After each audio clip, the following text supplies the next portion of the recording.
Hello there. The title of this video may seem quite odd to those of you who've been following me for some time now. After all, I've said multiple times that, for example, the deadlift is an excellent back strengthening exercise, or that the press is a great shoulder strengthening exercise, and today I'm supposed to explain why there are no muscle strengthening exercises. Let me ask you a question first, after which it's going to be much easier to understand what I'm trying to say here. Does the squat strengthen the leg muscles? Some of you probably said yes, while some suspected it to be a trick question and hesitated. So let's look at it like this. I'm currently able to squat 340 pounds for a set of 5.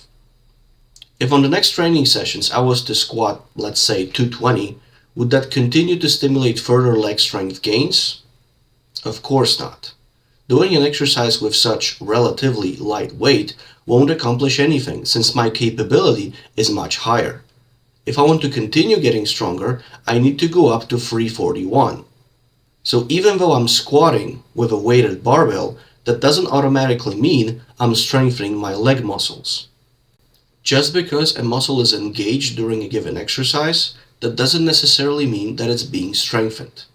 Exercises don't make you stronger. It's the process of training that does, while exercises are tools that we use in that process.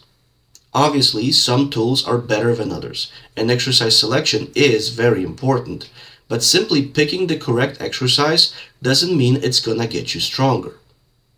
Strength improves through the process of adaptation. I explained it specifically some time ago in this video, so now let's just go for a quick reminder. If your body is exposed to a strong enough stimulus, stress, it is forced to adapt to it, so to make some changes in case such a stimulus would occur again. If that happens, your body is already prepared for it and the stimulus isn't regarded as stress anymore.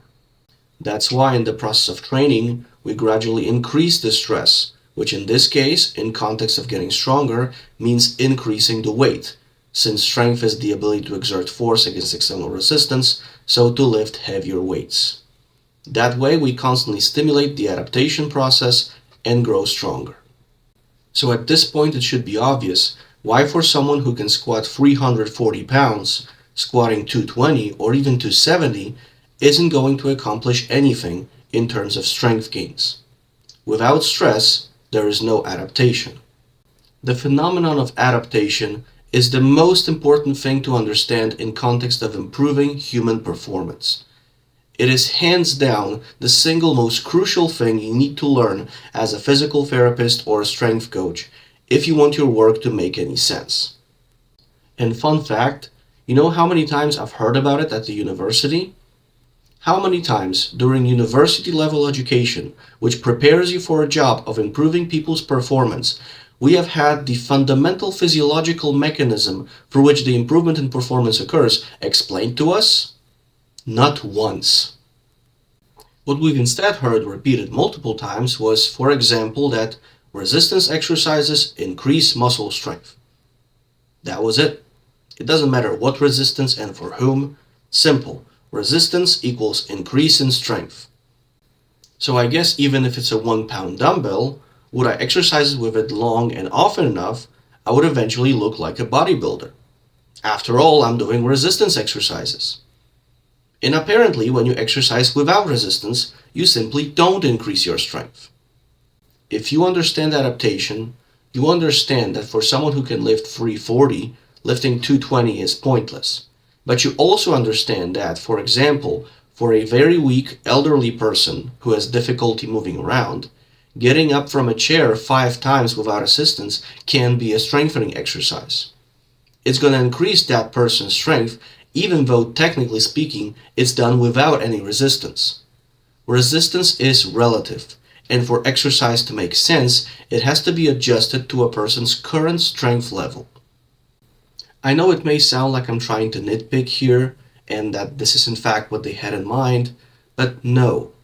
There are literally many therapists and coaches out there that genuinely believe that this, for example, is a rotator cuff strengthening exercise. And that this, for example, is a glute strengthening exercise, regardless of how strong your glutes are right now. and that if you do this exercise for some time, your glute muscle will become stronger.